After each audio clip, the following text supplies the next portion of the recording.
이번 시간은 매도인의 담보 책임.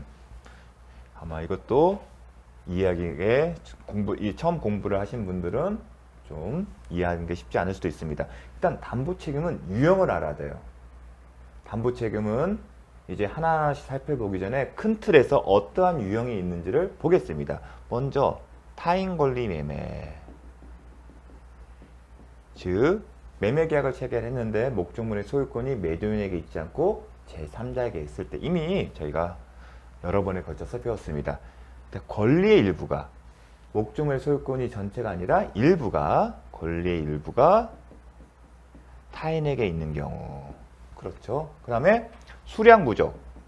수량이 부족하다. 저 100개 샀는데 급부 예행이 90개 했다. 아니면 일부 멸시. 무슨 자? 한 필지 위에 건물이 두 동이 A동, B동이 있는데 B동이 멸실됐다. 그런 경우, 일부가 멸실된 경우. 그 다음에 또 뭐가 있냐면 소유권을 취득했는데 그 소유권에 뭐가 붙어있다? 제한물권이 있다. 자, 우리가 소유권을 취득한다는 무엇이죠? 사용, 수익, 처분 권능이 있는 소유권을 취득할 목적이었는데 제한물권에 의해서 사용, 수익 권능이 제한을 받는 경우, 또는 저당권이나 전세권이 실행된 경우. 이게 무슨 얘기냐면 저당권이나 전세권이 설정된 목적물을 매수한 겁니다. 매수하였는데 이 전세권, 저당권은 당연히 채무자가 자신의 채무를 이행하지 아니하게 되면 저당권자는 목적물을 경매 절차에 실행할 수 있죠. 마찬가지로 전세권도 두 가지 성이 있죠.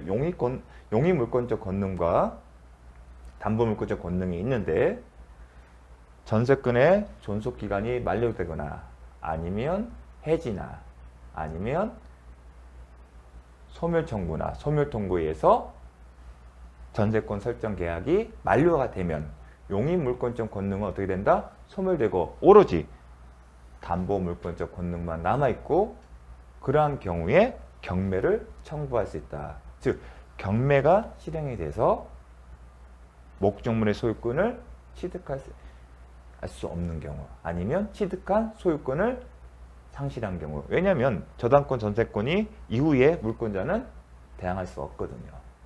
후순위이기 때문에. 그래서 이미 배웠습니다. 그러한 경우에. 그 다음에 특정물에 하자가 있는 경우, 아니면 종류물에 하자가 있는 경우, 이러한 유형들로 민법에 규정이 있어요. 그런데 현실에서는 뭐라고요? 현실에서는 이러한 부분이 사실상 보기 힘들어요. 예컨대 타인 소유의 목적물을 중개하지는 않습니다. 여러분 같으면 매도인이 소유하고 있지 않은 제3자, 3자 소유의 목적물을 중개하는 일은 거의 없습니다. 왜냐하면 매수 입장에서 그런 목적물에 대한 매매계약 체결하는 것은 사실상 쉽지 않거든요. 마찬가지로 이런 나머지 그나마 수량 부족이나 일부 멸실에 그나마 의미가 있을 뿐이지 나머지의 경우에는 계약서에 이러한 제한물권이거나 아니면 저당권, 전세권이 있는 경우에 잔금 지급 전까지 모든 것이 해결될 수 있도록 조치를 합니다. 즉 이런 혹이 붙어있는 상태에서 소유권의 권능이 제한된 상태에서 매수인은 매매된 거에 전부 지급해주고 소유권 인원을 넘겨받지 않습니다. 잔금 지급 전까지 이러한 어떤 제한들이 해결되기를 원합니다. 마찬가지로 이런 타인 권리 명이나 권리가 일부가 타인에 속한 경우에도 잔금 지급 전까지 모든 게 해결된다는 전제에서 잔금을 치르지 매매된 걸 전부를 지급하지 해결되지 않는 상태에서 그렇지 않습니다. 또 하나 특정물의 하자. 이런 건 이 개념이 중요해요. 이건 뭐냐면 매도인이 채무를 이행했다 안 했다. 이행을 했는데 하자가 있는 경우예요. 어떤 경우냐? 건물을 매각했는데 건물에 누수가 있다고 생각하시면 돼요. 누수. 이런 경우에 이제 담보 책임들이 문제가 될 수가 있는데, 근데 현실에서도 이러한 부분들이 크게 문제되지 않습니다. 왜냐하면 매도 입장에서는 수익형 부동산을 매각하는 과정에 있어서는 매도인이 항상 신경 쓰는 게 뭐냐면 이런 향후에 계약이 끝났는데 이 담보 책임은 계약이 끝난 이후에 문제가 발생하거든요. 매도인 입장에서 뭘 고민하냐면 나는 이 매매 대금 다 받고 소유권 이전 등기면 더 이상 신경 쓰고 싶지 않겠죠. 신경 쓰지 않는 것은 향후에 이런 담보 책임의 문제가 발생하는 것을 원치 않아요. 그래서 협상 단계에서 매도인들은 열이면 열일 어떤 얘기면 담보 책임을 부담하지 않는다는 조항을 넣습니다. 뭐라고요? 담보 책임을 지지 않는다. 그런 특약을 합니다. 이 담보 책임들은 임의 규정에 해당하기 때문에 매도인과 매수인 사이에 어떤 약정? 매도인은 매매 계약에 따른 담보 책임을 부담하지 않는다는 그러한 약정이 있으면 이 규정들이 적용이 안 돼요. 근데 현실에 여러 매도인은 다 요구해요. 저 또한 이런 어떤 매매 계약 업무에 관여를 한 경우에 매도인 입장에서 반드시 하는 거고요. 당연히 매수인도 이걸 당연하게 알아요. 그렇기 때문에 매수인이 이런 문제를 염두에 두고 뭘 하냐? 실사를 하는 거예요. 그러니까 수익이 금액이 많이 나가는 부동산의 경우에는 뭐 MOU 계약도 체결하지만 실사를 할 수밖에 없습니다. 최소한 육안으로도 확인합니다. 누수 문제가 있기 때문에. 그래서 현실에서 이 담보 책임은 그렇기 때문에 수험생 입장 출제 경향도 뭐냐면 이러한 이게 되게 이론적으로 되게 의미 있고 논쟁이 있는 요소들이 많지만 시험 출제는 아직까지도 법조문 갖고 어떠한 효과가 있는지 그것만 묻지 아주 깊게 있거나 아니면 어려운 내용을 내지는 않습니다. 출제는. 자, 이런 담보 책임의 효과, 뭐 요건이 있고 우리가 효과를 배우는데 시험은 효과를 중심으로 나와요. 또 이게 왜냐면 선이냐 악에 따라 아니면 선악 분문하고 어떤 권리를 인정하는 그 효과의 차이점이기 때문에 어떤 경우에는 선의인 경우만 인정되고 어떤 경우에는 선의 악이 묻지 않고 행사할 수 있는 권리가 있고 그런 것들이 있습니다. 그러면 수험생 입장은 그래서 이런 효과 측면에 중점을 두고서 공부를 할 거예요. 그리고 특정물 하자나 종류물 하자에 대해서 특정물 하자에서는 이제 목적물이기 때문에 또 하나 뭐가 있냐면 이제 특정물 하자의 특징이 뭐냐면 뭐가 기억하냐면 특이하게도 뭐가 있냐면 경매에는 적용이 안 돼요. 뭐다? 경매에는 적용이 안 돼요. 근데 앞서의 경우에는 경매의 경우에도 적용돼요. 경매는 뭐다? 매매이기 때문에 실질적으로. 그러면 이 경우에는 경매 경우는 적용이 되고 이 특정물, 목적물의 하자, 이 특정물에 보면 건물의 하자 있게 됩니다. 이건 권리와 관련된 거고 이런 게 왜 경매에 적용될까? 그 차이점을 먼저 설명을 드릴게요. 법조문에 580조인데 여기는 경매에 적용된다. 이게 상당히 중요해요. 즉 여러분이 경매 절차 한번 떠올리세요. 그리고 경매 절차는 집행관이 현황을 조사하고 그 현황 조서를 작성하면 감정평가를 합니다. 그리고 경매 절차 진행하고 낙찰자가 매수를 해요. 돈을 내면 소유권을 취득합니다. 그런데 이 권리와 관련된 것은 집행관이 경매는 우리가 송상의 매매 계약이 틀리잖아요. 이 집행관이 관여를 하는 건데 소유자가 뭔가를 관여하는 건 아닙니다. 권리와 관련하는 것은 집행관이 등기부만 보면 제한 물권이 있는지 아니면 저당권 전세권이 있는지 알 수 있다 없다? 알 수 있잖아요. 집행관도 쉽게 파악을 해요. 그렇기 때문에 경매의 경우에는 적용이 돼요. 그런데 문제는 뭐는 특정물이에요. 목적물의 하자 여부 그런 것들을 집행관에게 발견을 기대할 수 있을까? 사실상 힘들어요. 집행관이. 만약에 또 하나가 뭐냐면 만약에 특정물의 하자, 즉 경매 절차를 떠올리십시오. 그러한 경우에도 매매 계약의 580조 실제 매매 계약처럼 약정을 하진 않잖아요. 그냥 낙찰자가 그냥 매수 돈 주고 취득하기 때문에 담보책을 면제한다는 그런 약정은 체결할 수가 없습니다. 현실적으로. 경매 절차 과정을 생각해 보십시오. 그런 경우에 만약에 특정물의 하자에 대해서도 경매에 대해서도 담보책임의 규정이 적용되면 어떤 일이냐? 낙찰자가 나중에 문제 삼는 거예요. 그리고 담보책임에는 해제권이 있어요. 낙찰 받고 나서 문제 삼았고 계약 해제권 행사한다. 그런 일이 많이 나게 되면 경매 절차가 안정이 될까요? 불안정이 될까요? 경매 절차의 안정성이 확보되지 않는 거고 그러면 경매 입찰을 안 하려고 할 겁니다. 활성화되지 않는 얘기는 결국은 담보부권의 사용이 줄어들 겁니다. 잘 생각해 보십시오. 결국은 이 의미는 경매 절차의 안정성을 확보하기 위한 거예요. 집행관이 확인하기 쉽지 않은 사유를 가지고 담보 책임입니다. 이 담보 책임이 뭐가 있다? 계약 해제권이 있거든요. 그러한 경우에 경매 경우에 적용되려면 경매 절차의 안정성이 확보하기 어렵기 때문에 이 경매 절차의 안정성을 확보하기 위해서 경매 경우에는 580조 특정 화재에 관한 담보 책임이 적용되지 않습니다. 시험에 나오진 않아요. 이 개념이. 하지만 이렇게 구분하는 이유는 결국은 경매 절차의 안정성을 확보하기 위한 거다. 근데 이러한 개념을 어디서 배웠죠? 유치권의 제한에 있어서. 즉 경매 개시 결정 등기 이후에 유치권을 갖춘 경우에는 효력이 없다. 그 이거겠죠? 경매 절차의 안정성을 확보하기 위해서. 마찬가지로 이 경매 절차의 안정성이 상당히 중요합니다. 여러분들은 피부로 와닿지 않는데 이런 어떤 실무를 해본 사람은 이 경매 절차의 안정성이 확보돼야만이 누구든지 안심을 하고 입찰을 할 수가 있는 거고요. 그래야만이 목적물의 제값대로 낙찰이 이루어지는 거고, 목적물이 제대로 낙찰을 받아야만이 앞으로도 장래에도 목적물의 가치에 따라 합당한 저당권에 합당한 가액으로 저당권 등이 담보물권에 활용될 수 있는 겁니다. 이건 상당히 중요한 개념입니다. 그래서 그런 차이, 이 경매에 적용되지 않는 것은 정말 중요합니다. 수험생 입장에서도. 또 하나, 그러면 왜 이런 담보 책임 같은 것들이 생겼을까를 한번 또 생각하셔야 합니다. 자, 왜 담보 책임이라는 것을 매매 계약에 이 담보 책임이 있을까? 별도로. 왜 이 담보 책임이?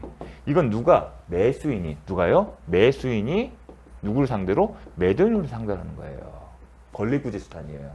담보 책임은 매수인이 매도인을 상대로 한 권리부지수단이다. 그런데 우리가 지금까지 공부를 보게 되면 매매 계약이 성립되면 채권 채무 관계가 있고, 그러면 채권 채무 관계에 있으면 우리가 뭘로 해결했죠? 권리부지수는 급부의 이행이 이루어지지 않으면 이행 불능의 경우, 그 다음에 이행 지체를 나눠서 어떠한 효과가 있을 때였죠? 손해배상 청구권이나 아니면 계약 해제권을 인정하고 있었어요. 그래서 이게 배웠어요. 그러면 계약의 사안에 따라서, 구체적인 상황에 따라 우리가 배웠던 걸 가지고서 손해배상 청구나 계약 해제권을 행사하면 된다고 생각할 수 있습니다. 그런데 문제는 뭐냐면 이러한 채무불이행 책임 성립하려면 누구에 있다? 채무자, 즉 매도인의 기책 사유가 있어야 돼요. 뭐라고요? 매도인, 채무자의 기책 사유가 있어야만이 매수인에게 일정한 권리가 생깁니다. 왜 담보 책임이냐면 이러한 우리가 알고 있는, 배웠던 이런 권리를 가지고 이러한 사안에 적용해보니 해결되지 않는 경우가 있고 매수인에게 권리 실현으로 부족한 경우가 발생합니다. 그래서 정책적으로 이러한 기존의 이론으로 커버할 수 없기 때문에 추가적으로 담보 책임이라는 또 다른 구제 수단을 하나 옵션을 준 거예요. 매수인에게. 매수인에게 매도인이 어떤 책임을 물을 때 우리가 알고 있는 채무불이행 책임에 기초한 계약 해제권이나 손해배상 청구권이라는 공격 방어권뿐만 아니라 담보 책임이라는 열쇠도 준 겁니다. 하지만 이미 규정이기 때문에 약정에 의해서 이거를 없앨 수는 있어요. 그런 의미인 겁니다. 왜냐하면 기존의 이론으로 해결되지 않기 때문에. 그래서 큰 차이점은 뭐냐면 담보 책임은 기억할 게 뭐냐면 무과실 책임이에요. 즉 채무자의 기책 사유를 따지지 않는다는 겁니다. 근데 왜 이런 담보 책임의 무과실이면 그 배경은 뭐냐? 형평이에요, 형평. 매매 계약이란 이 등가성이 여기도 반영돼서 형평의 관념이 반영돼서 무과실 책임이에요.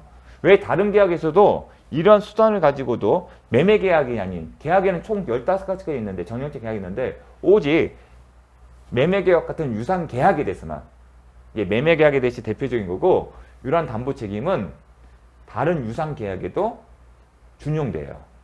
근데 수험생 입장에서는 매매 계약 대표적이기 때문에 계속 수혜만 나오는 거예요. 그리고 이 유상 계약에 대해서만 이걸 혜택을 주냐? 바로 이 형평의 관념 때문에 그렇습니다. 그래서 이거는 이해 차원에서 아시면 되는 거예요. 그렇기 때문에 하나의 옵션이 있기 때문에 채무 불이행의 기초와 원칙대로 원칙에 기초해서 매도인에게 책임을 추궁할 수 있고, 아니면 요 담보 책임의 규정에 의해서 이 담보 책임을 배제하는 특약이 없는 이상 이 규정에 기해서 함께 합니다. 아, 공격 옵션이 요것도 있고 요것도 있다, 이렇게 생각하시면 되는 겁니다. 자, 좀 감이 좀 오시나요? 예, 이게 이해 차원입니다. 그래서 기억할 것은 담보 책임은 무과시 책임이다. 그거를 하나 기억하셨으면 좋겠습니다. 그러면 이제 하나씩 보도록 하겠습니다. 제가 웬만한 것들은 다 이제 큰 틀에서 또 하나 이해 차원에서 급부행에서 우리가 큰 틀에서는 제가 채무 불이행할 때 이행불능, 이행지체, 이행거절, 불완전 이행 등이 있어요. 채무 불이행의 모습이에요. 채무를 불이행하는 모습에는 대표적인 게 이행불능, 이행지체를 제가 두고 봤는데, 여기서 더 깊게 나가려면 담보 측에서는 또 하나가 더 들어가야 돼요. 공부를 해요. 이행거절까지는 배웠어요.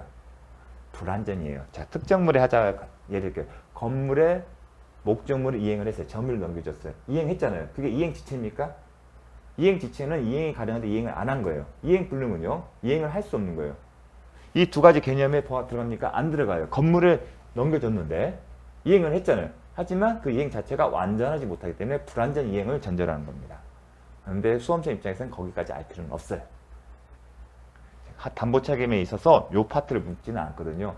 여기에 법조문만 정확하게 알면 됩니다. 다만 이해 차원에서 제가 설명을 드린 겁니다. 그래서 방금 설명드린 것 중에서는 무과시 담보 책임은 무과시 책임이고 형평의 관념에 따라서 인정된 것이다. 그거 하나. 그리고 하나의 매수인이 매도인, 채무자인 매도인에게 공격할 수 있는 하나의 옵션을 추가 준 거다. 권리구제수하면서 그런 정도만 이해하셨으면 좋겠습니다. 그럼 본격적으로 그럼 뭘 배울까? 자, 타인의 권리의 매매로 인한 담보 책임. 그럼 이 담보 책임이 인정하기 위한 요건과 앞으로는 요건과 효과를 볼 겁니다. 그러면 여러분들은 뭐에 포인트를 다 효과에 해야 돼요. 즉 매수인이 담보 책임 규정에 의해서 뭐라고요? 담보 책임 규정에서 인정하고 있는 효과가 뭔지를 아셔야 하고요. 또 하나, 선이냐 악이냐를 나누는지를 꼭 살펴보셔야 합니다. 뭐라고요? 선이냐 악이냐를 구분하는지를 꼭 보셔야 합니다. 또 하나가 제척기간. 배웠죠? 제척기간이 있는 경우가 있고 없는 경우가 있습니다. 그래서 이 경우에는 저는 두 문자입니다. 권전의 선선. 뭐라고요? 권전의 선서. 권전은 뭐냐면 권리 전부가 타인에게 속한 경우입니다. 왜냐하면 권리의 일부가 타인에게 속하는 경우가 있거든요. 그래서 그거가 분명해서 권리가 전부가 타인에게 속한 경우 해제권이 있다. 그리고 선의의 경우에는 손해배상 청구권이다. 근데 해 앞에 여기는 선의가 들었는데 여기는 선의가 없어요. 그 얘기는 선의자뿐만 아니라 악의자도 계약 해제권을 행사할 수 있고, 그 다음에 선의의 경우에만 뭘 할 수 있다? 손해배상 청구권을 행사할 수 있다. 근데 제라는 표현이 없어요. 제척기간. 권리 행사 기간에 관한 제척기간은 없구나. 요거를 정확하게 암기를 해주셔야 합니다. 제가 하는 방식입니다. 권전의 손선. 권리 전부가 타인에게 속한 경우에 요건을 갖추면 매수인은 해제권을 행사했고, 근데 해제권을 행사하는데 매수인이 선의냐 악이냐는 중요치 않다. 그럼 선의냐 악이 뭘까요? 그 목적물의 소유자가 매도인인 제3자의 소유에 속하는 건지 알았냐 물론이냐 문제인데 거기까지 시험이 안 나와요. 그냥 선의 악이 그렇게만 구분하고 있습니다. 자, 먼저 타인의 권리 매매 계약은 유효성이 있다? 여러 번 언급했습니다. 유효하다. 따라서 매매 계약이 유효하면 법률 관계가 발생한다. 채권 채무 관계가 발생하는데 구체적으로 매도인은 어떤 게다? 타인에게 속한 목적물 소유권을 넘겨받아 누구에게? 매수인에게 이전할 의무가 있다. 소유권을 전제로 해서 그렇게 설명했습니다. 매도인에게 우리가 앞에서 볼 때는 이전 의무가 있었잖아요. 소유권 이전 등기 의무, 목적물 있는 건데 타인 권리 매매에서는 뭐다? 권리를 취득해서 제3자 앞으로 되어 있는 목적물 소유권을 매도인 앞으로 취득해서 매수인에게 이전할 의무가 있다. 요 개념까지만 좀 알려주십시오. 그러면 담보 책임, 요건. 타인 권리 매매로 한 담보 책임 때문에 타인 권리 매매 계약일 거고 매도인이 권리를 취득하여게 매수인에게 이전할 수 없어야 한다. 이전할 수 없을 거. 그리고 기책사는 요건이다 아니다. 아니다. 왜냐하면 매도인의 담보 책임은 무과실 책임이기 때문에 기책사에는 요건이 아니다. 무과실 책임이다. 요건 반드시 기억하라고 했습니다. 이러한 요건을 갖추면 타인 권리 매매나 담보 책임의 요건 관리에서는 이게 제일 중요해요. 2번. 그런데 이에 해당되냐 안 했냐는 이론적으로 그리고 판례에서 중요한 내용들이 많은데 그걸 묻질 않습니다. 그리고 요건 자체를 묻지는 않고 효과에 모든 게 시험에 집중되고 있습니다. 자, 그런 경우에 어떤 효과가 있다? 계약 해제권이 있다. 법조문은 이제 570조입니다. 그 다음 571조고요. 매수인의 선악이 불문하고 계약을 해줬다. 즉 무슨 얘기냐면 매도인이 권리를 취득해서 매수인에게 소유권 이전 등기를 할 수 없는 경우에는 매수인은 매매계약 체결 당시에 그 목적물의 소유권이 제3자에게 속하는지 여부를 알았냐 몰랐냐에 상관없이 뭘 할 수 있다? 계약을 해제할 수 있다. 또한 손해배상 청구권을 행사할 수 있는데 이 경우에는 누구만? 선의의 매수인만 뭐라고요? 선의의 매수인만 할 수 있다. 건전의 선손. 자, 또 하나 이제 요 정도는 좀 알았으면 좋겠습니다. 근데 손해배상의 범위와 그 산정 시기. 지금 어느 경우에 이 효과가 발생되죠? 매도인이 타인 명의 소유권의 권리를 취득해서 매수인에게 소유권 이전 등기를 할 수 없는 것이 확정될 때만 가능합니다. 그 얘기를 쓴 겁니다. 자, 매도인이 매매 목적이 된 권리를 취득하여 매수인에게 이전할 수 없게 된 시점을 기준으로 해서 손해배상의 범위를 정하는 겁니다.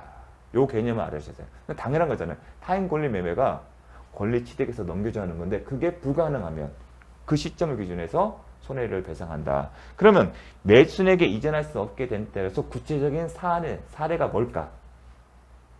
자, 이런 경우에요. 매도인이 제3자 상대로서 그 소유권 나한테 줘. 소송을 제기했는데 졌어요. 그 지고 확정이 됐다. 패소가 됐고 확정된 경우에는 어떤 문제는 패소 확정 시를 기준한다. 요 개념. 패소 확정 시. 민사소송은 1심, 2심, 3심으로 이루어질 거예요. 대법원이에요. 자, 1심 판결이 났어요. 그러면 진 사람은 어떻게 할지 결정하세요. 계속 싸울 거야. 그게 뭐다? 항소다. 항소를 하게 되면 여기로 2심의 재판이 계속 가요. 이게 뭐냐면 항소를 해서 소송 개정이면 확정이 안 돼요. 확정이 안 됐다는 얘기는 이긴 사람이 그 1심의 판결을 가지고 어떠한 강제 집행 등을 할 수가 없는 거예요.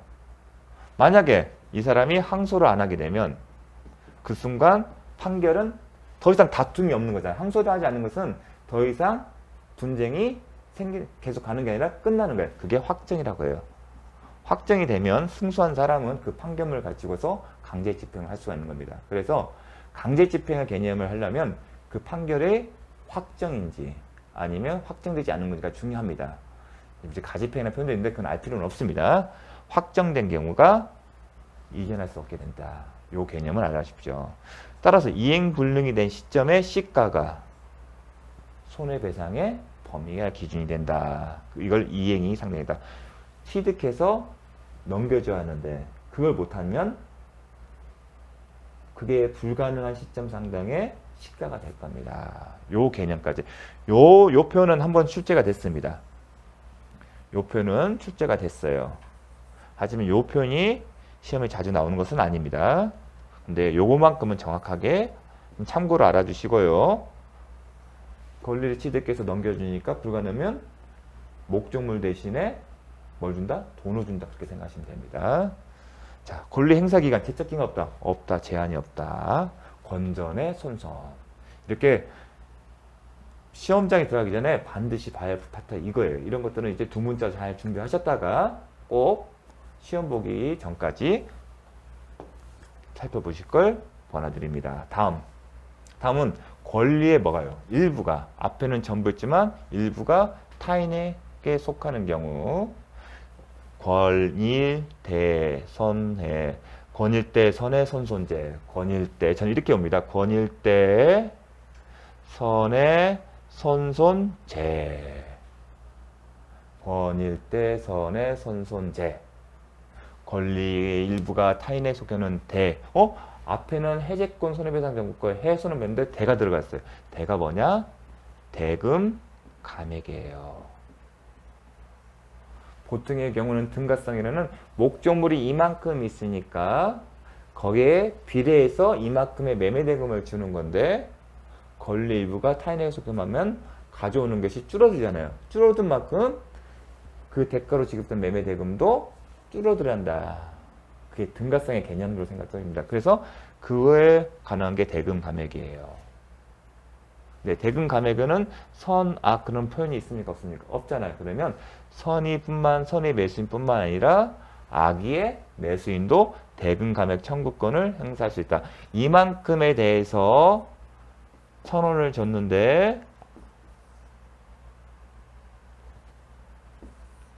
실제로 가져온 것은 요만큼이다. 그러면 이만큼에 해당되는 만큼의 대금 감액 청구권 행사하시는 거죠. 비례한다 생각하니까 이 감액은 이만큼이기 때문에 1,000원을 줬어. 근데 실제로 난 이거밖에 못 가져온다? 그러면 이만큼은 감액시켜줘. 그런 얘기죠. 선악 구분하지 않는다. 하지만 해제권은 선의의 경우에만, 손해배상 청구권도 선의의 경우에만 할 수 있다. 권일대 선의 선손제, 요걸 기억하십니다. 그리고 제척기간. 자, 제척기간은 항상 어느 시점부터 가는 게 중요합니다. 제척기간 선의와 악의로 나눠집니다. 근데 여기 보면 선의자도 있고 이 사람 선의의 경우에만 해제권 행사할 수 있고 선의에게만 손해배상 할 수 있어요. 그럼 선의는 어느 시점부터 되냐? 안날로부터. 요 표현을 합니다.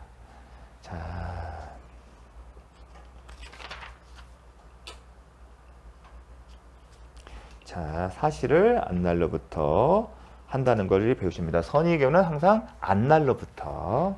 요 표현을 먼저 기억을 해 주십시오. 제가 계속 보겠습니다. 자, 악의의 경우에는 이것도 한김 할게요. 계약한 날로부터. 선의는 안날로부터. 이제 동일하게 적용됩니다. 선의의 경우에는 선의의 기초, 선의 매수인에게 인정되는 권리는 선의 매수인에게 어떠한 권리가 있고 그 권리의 제척기간이 있으면 그 제척기간은 안날로부터 계산이 되고 악의의 매수인에게 어떠한 권리가 인정돼요. 악의 매수인도 행사할 수 있는 권리가 있었죠.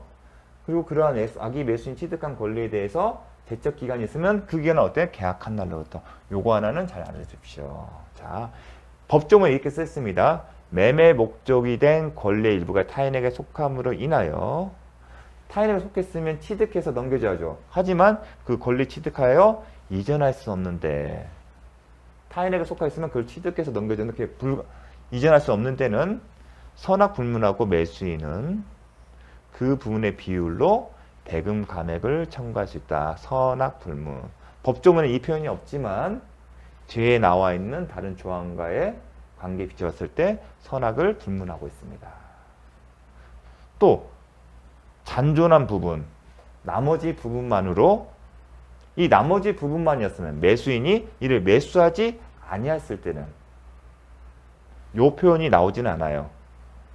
아니고 선의의 매수인은 계약 전부를 해지할 수 있다. 이 나머지가 나는 네가 그것도 타인에게 속한 일부가 네가 취득해서 나한테 넘겨줄 수 있다고 생각해서 요 부분을 매수한 건데 네가 못하게 되면 나 이거 처음부터 했으면 이 계약 안 했을 거야. 그런 얘기입니다. 그런 경우에는 누구만? 선의의 매수인만. 또 선의의 매수인은 감액 청구 또는 계약 해제 외에 뭘 할 수 있다? 손해배상을 청구하셨다. 그래서 권일 때 선의 손손재 이렇게 옵니다. 권일 때 또 어떻게 이제 끊어이거죠. 권일 때 선의 손손재. 권일 때 선의 손손재. 네, 전조의 권리들은 이러한 권리들은 매수인이 선의인 경우에는 언제요? 사실을 안 날로부터. 그럼 시험은 어떻게 나온다?